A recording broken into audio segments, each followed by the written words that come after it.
Hi, I'm John Crandon. Please. Welcome to Chip Chirimbus' Monday NBA Report. Got all kinds of things going on in the world of sports, particularly with the NBA. Also got some offers to talk about, some trades in the NBA, some trivia, and some upcoming road trips. First, Chip, what do you have for the folks this week in NBA and college? Well, I've got to say right off, John, coming off Cincinnati's the big play yesterday and Florida. Really happy about the Sunday of NCAA winners. NBA, big-time offers each and every day. Start any day this week. Anyone call my offices, get my VIP high roller play for only $10.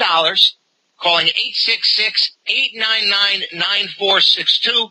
Use the code word slam dunk. Use the code word slam dunk and you get the VIP late phone service winner from the big game player for only $10. 866-899-9462. Take advantage of this. This is the bargain of a lifetime. That's great. Make sure you call that number. Jim Feist on Sunday had his lone platinum play. I was on NC State, a winner. He also hit his home court NBA Game of the Month. That's a 14-6 run in Games of the Month in the NBA. That was on the Phoenix Suns, a one-sided winner. He also had a lone hockey play that won. That's part of a 23-8 NHL run. So everything is clicking right now. If you want to get two plays in basketball for $2 from Jim any day this week, call 1-866-841-1655 and use the code words Big Dance Blowout. Okay, Chip, interesting weekend in the NBA as the NBA trade deadline passed, and some teams made out well, some teams made out badly, and some nothing mattered at all. Anything stood out to your minds with some teams as far as trades that did or didn't happen? Well, of course, the Dwight Howard lead would be the story, the mantra no matter what, because he was the biggest piece out there. And he's staying for one more year in Orlando. Maybe they'll get a deal with him done, and who knows. But the Lakers first got rid of Derek Fisher, and I think that started to upset the apple cart there. They get Sessions, a great addition. He's really going to help that team and facilitate the ball. Kobe's got to start shooting better. He's had a couple of bad nights in the last week or two, so the Lakers are going to rely on Kobe. They're going to have to live and die with him because he really is an incredible asset for any club, and he's a winner. And no one else, I mean, what happened anywhere? You were saying some things about Portland and some other clubs.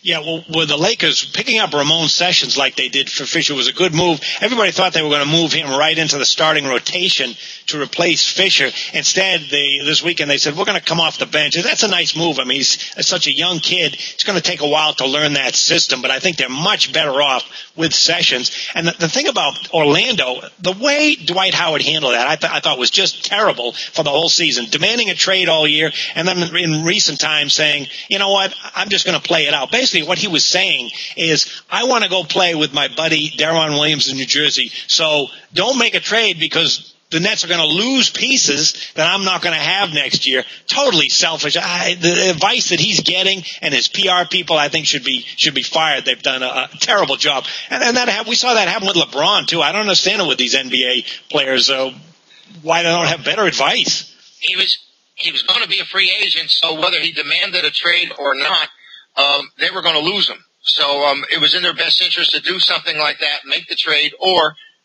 I think this is a great move for Orlando, getting him for one more year. It buys them a little more time, puts together a super package. Maybe they won't be under the pressure that they were this year, and they can do it again. So right now, I think everyone's happy in that situation. Howard will stay one more year in Orlando, and then we'll find out where he's going. Yeah, it's a good move for both parties. And the one thing about Dwight Howard is that the pariah label is kind of off his back now because he can say, I'm going to give it one more year, and then if it doesn't work out, then I've got no excuses from anybody to leave, and nobody would bug him. So he doesn't want to end up the way LeBron ended up. Keep in mind with the Orlando Magic, when they play the NBA Southeast, sensational defensive games, 37-15-2 under the total. The team that I thought really got destroyed would be the Portland Trailblazers. I mean, they already lost Brandon Roy, which was devastating. Now they've released Greg Oden and LaMarcus Aldridge. He's set up for his first All-Star appearance, but he's on the top of these two things.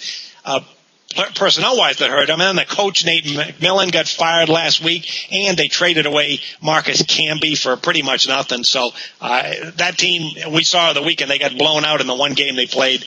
So there's a team that I'm not going to be back in the rest of the season. I'm definitely going to be fading. Yeah. And then there's the Knicks, who made the coaching change, and they started to play well since then. I'm starting to wonder, was that just D'Antoni tuning the players out?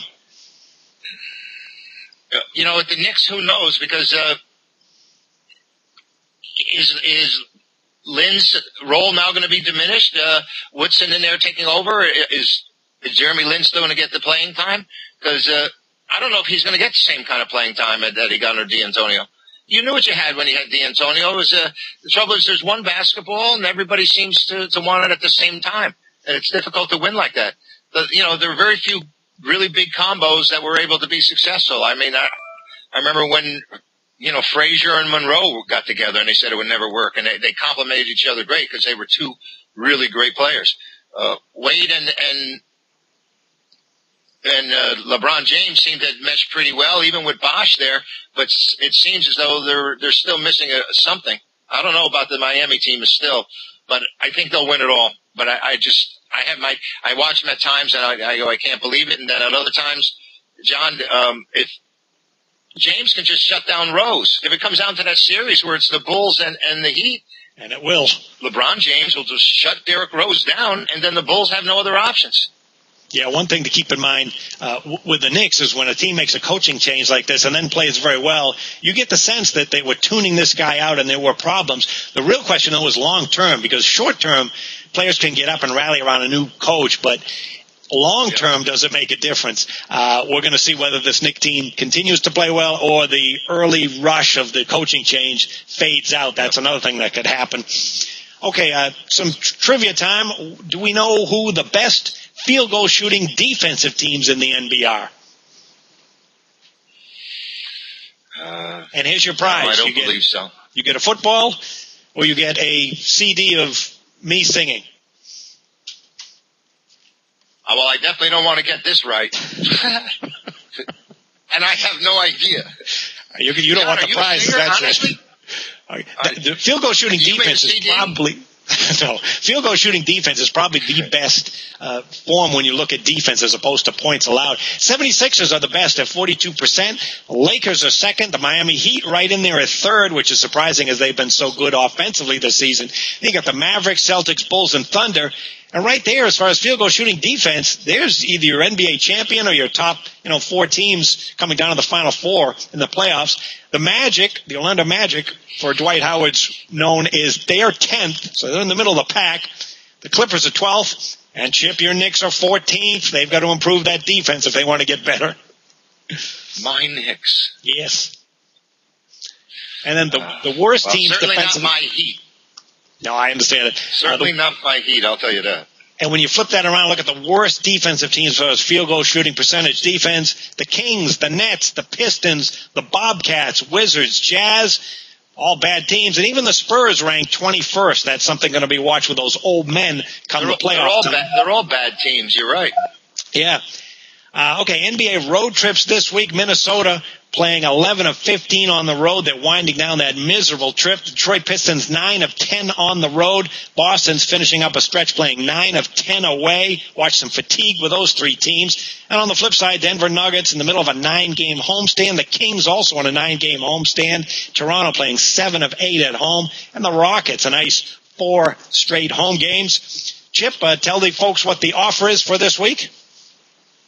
Well, John, we've been hitting them day in and day out, and this is in the NBA. Give me a call and receive my VIP High Roller Contest for only $10. 866-899-9462. The NBA's heating up right now, and I think it's a great time to step in. We're already pounding them in the NCAA tournament, Cincinnati and Florida on Sunday. And here's what I have for you. This is my best. VIP High Roller for $10. 866-899-9462. 899-9462. John, get on board because you won't regret it. There's going to be some big-time VIP winners out there, and I'll let you privy to them, too. That's excellent. And Jim Feist has been red hot with NBA Games of the Month, 14-6 run. And if you want to get 2 plays from basketball for Jim for $2, call any day this week at 1-866-841-1655. Chip, I will see you on Friday with your basketball report. And maybe then we'll know where Peyton Manning winds up. He's certainly taking his time. Yeah, I think we'll know by then. I think so, too. All right, everybody, enjoy the games. Good luck, and we'll see you then. Take care. Give us a call.